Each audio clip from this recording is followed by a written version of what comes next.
టక్మని ఆ వీడియోని చూడడం ఆపేశాను. ఇంతే కాదు, అంతకుముందు ఏదైతే కామెంట్లు చేస్తున్నారో హిందూ మతానికి సంబంధించింది బీజేపీ, వెనకాల ఆర్ఎస్ఎస్ ఉందని, దాన్ని ఒక సీనియర్ లీడర్, ఒక నేషనల్ పార్టీకి సంబంధించిన సీనియర్ లీడర్ కూడా మొన్న మధ్య కామెంట్ చేస్తే విస్తుపోయానమాట. ఇది మతతత్వ పార్టీ, హిందూ మతానికి సంబంధించింది, దీని వెనకాల ఆర్ఎస్ఎస్ అనేది ఒక బ్యాక్గ్రౌండ్ ఉంది అనేది వాళ్ళ అభియోగం అనమాట. ఆర్ఎస్ఎస్ అంటే ఏంటి అనేది అందరికీ తెలుసు, కానీ వాళ్ళు మాత్రం మర్చిపోతున్నారు.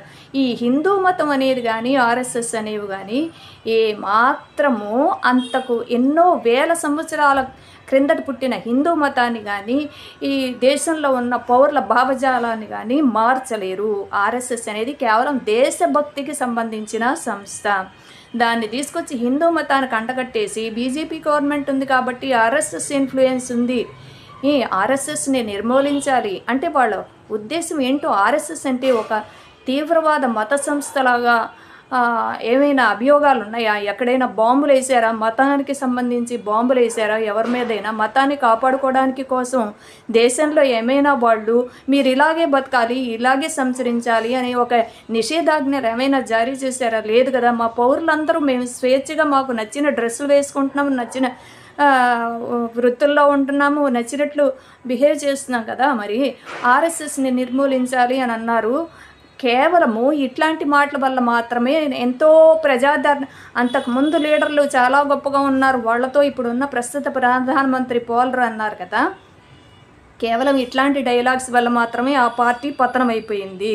ప్రజల నుంచి దూరం అవ్వడానికి కారణం ఏంటంటే ఏదైతే దేశంలో సమస్యలు ఉన్నాయో ఆ సమస్యల పట్ల ఎంత మాత్రం టచ్ చేయకుండా ఎంతసేపు బీజేపీ అంటే మతతత్వ పార్టీ, బీజేపీ అంటే ఆర్ఎస్ఎస్ బ్యాక్గ్రౌండ్ ఉంది, సంబంధం లేని విషయాలన్నింటినీ తీసుకొచ్చి ప్రజల చేత దూరం జరగటం జరుగుతుందన్నమాట. ఆర్ఎస్ఎస్ అంటే నాకు తెలిసినంత వరకు ఏ పార్టీకి ఏ మతానికి సంబంధం ఉండదు. అది దేశభక్తి భావాల్ని జనాల్లో నింపుతుంది. అది కూడా ఎవరిని అందరినీ తీసుకొచ్చేసి మీరు దేశభక్తి నేర్చుకోవాల్సిందే అనరు.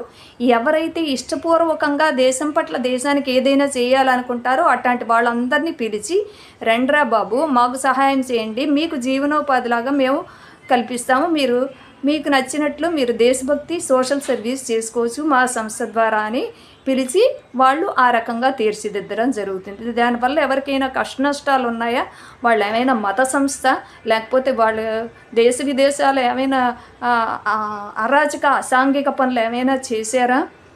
మరి ఆ సంస్థని నిషేధించడం ఏంటి, దాన్ని తీసుకొచ్చి బీజేపీకి ముడిపెట్టడం ఏంటి? బీజేపీ అనేది ఇటీవల వచ్చింది. ఆ హిందూ మతం కానీ ఇట్లాంటి దేశభక్తి భావాలు ఉన్న సంస్థలు కానీ ఎన్నో సంవత్సరాల నుంచి ఈ దేశంలో అంతర్భాగంగా ఉంటున్న విషయాలు. అయితే వ్యక్తులు మారచ్చు తప్ప.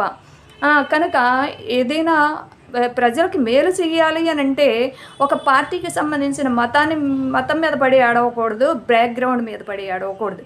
ఇప్పుడు అనేక సమస్యలు ఉన్నాయి, అవి టచ్ చేయండి, ప్రజల్లోకి తీసుకురండి, చూపించండి. అంతేగాని కేవలం ఒక మతాన్ని అంటగట్టి మేము హిందూ మతానికి సంబంధించిన వాళ్ళం, ఎంతో అద్భుతంగా ఆచార సాంప్రదాయాలని పాటిస్తాం, అంత మాత్రాన బీజేపీకి ఓటేసామని ఏం లేదే.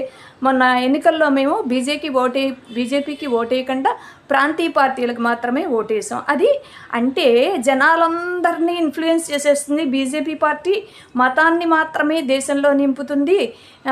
దీనికి వెనకాల ఆర్ఎస్ఎస్